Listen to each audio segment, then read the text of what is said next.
Avec Jacques Robert, vice-président de la Fédération française d'équitation.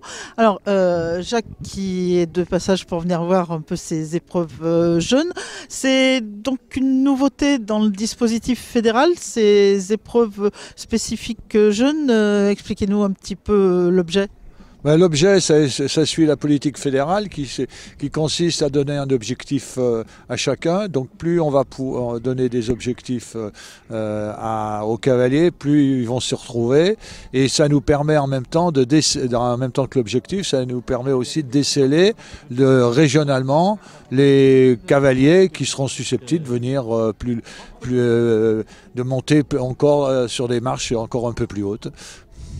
On a eu en Rhône-Alpes une grande époque où on avait des épreuves régionales pour les jeunes et on a fourni beaucoup de cavaliers aux équipes de France. Et puis là, on a l'impression que les gens regrettent un petit peu ces épreuves avec des championnats régionaux jeunes. Est-ce qu'à terme, c'est quelque chose qui pourrait réexister ? Je pense que Rhône-Alpes était quand même un peu moteur dans ce processus. Et il y a d'ici, c'est assez vieux, hein, cette époque. Et cette époque nous a permis quand même de former pas mal de jeunes. Moi, j'ai toujours été mon sentiment. Et ce serait bien de revenir à un format qui fasse qu'il y ait des concours dédiés justement aux jeunes, avec un circuit adapté, comme il y a le Grand National. Il y aura le grand junior, pourquoi pas, ou le grand régional junior, ou le grand départemental junior, à voir. Alors, est-ce qu'avec la mise en place des nouvelles régions, c'est quelque chose qui va être plus facile, peut-être en concentrant donc une certaine interrégionalité ?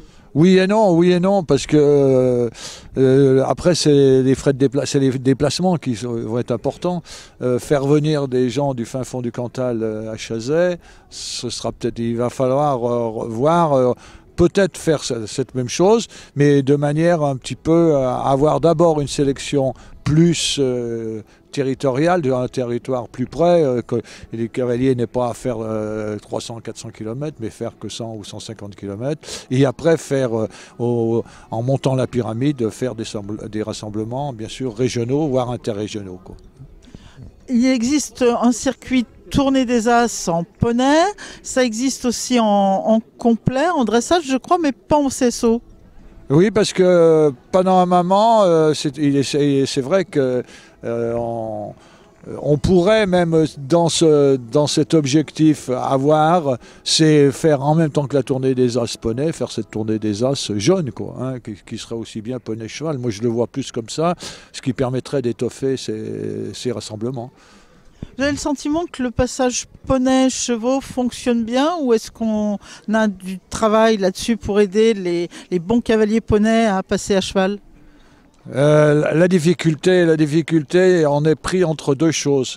On est pris, les premières choses, c'est que quand un cavalier poney marche très bien, on voudrait le garder le plus longtemps possible pour qu'il puisse représenter.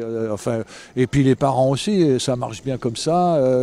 L'entraîneur aussi, ça marche bien comme ça. Il est certain que quand on les amène jusqu'à cet âge de 16 ans, et puis après franchir ce cap pour monter à cheval, c'est là où ça devient difficile. Alors est-ce qu'il faudrait arrêter plus tôt? Est-ce qu'il faut continuer comme ça? La question